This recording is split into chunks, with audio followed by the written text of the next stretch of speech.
Summary: as 4 aging hydroelectric dams fail, tribes and communities along the Klamath River anxiously wait to see what the future holds.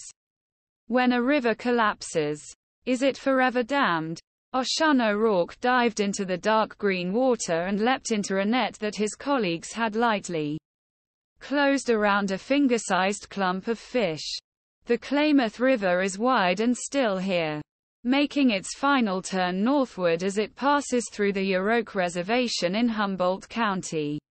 On their long journey to Pacific, about 150 baby chinook salmon were resting in the cold waters pouring from Forest O'Rourke's. Colleagues pulled the net into a net-sided bin in their shallows, searching for young chinooks to test for a fish-decaying parasite from the inside. 2 years ago, during a deepening drought, most of the salmon caught for testing during peak migration became infected with the deadly parasite. One tribal leader called it the absolute worst-case scenario for Yurok, who relied on salmon for their food, culture and economy. O'Rourke and fisheries biologist Leanne Knutson placed 20 tiny dead fish on paper towels, then wrapped them in plastic sent to a lab check for the parasite. The rest are released back into the river and will swim for days to reach the ocean. A few years from now, when these fish return as adults ready to spawn, a Klamath will be remade. These will come back as 3- or 4-year-olds, O'Rourke said, standing barefoot on the riverbank, staining the fool's bottom, and an otter crossed with his footprints.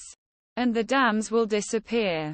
For more than 100 years, dams have sustained Klamath's flows, endangering salmon and other fish, and creating ideal conditions for the parasite to spread. But now these traces of the early 20th century approach to water and power are being removed. The world's largest dam removal project is now underway on the Klamath River. 100,000 cubic meters concrete, 1.3 million cubic meters of earth and 2,000 tons steel will be pulled from the river's path.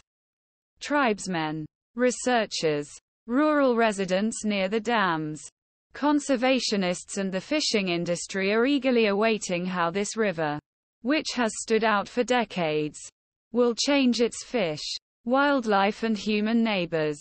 An existential question for rivers, especially in a region where residual water in nature is often wasted. Is a river dammed forever?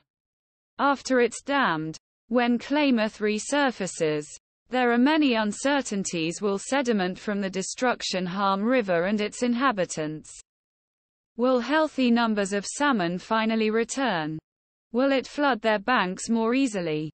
Young chinook salmon were collected for laboratory testing on the Klamath River near Whitechpeck on July 20, 2023.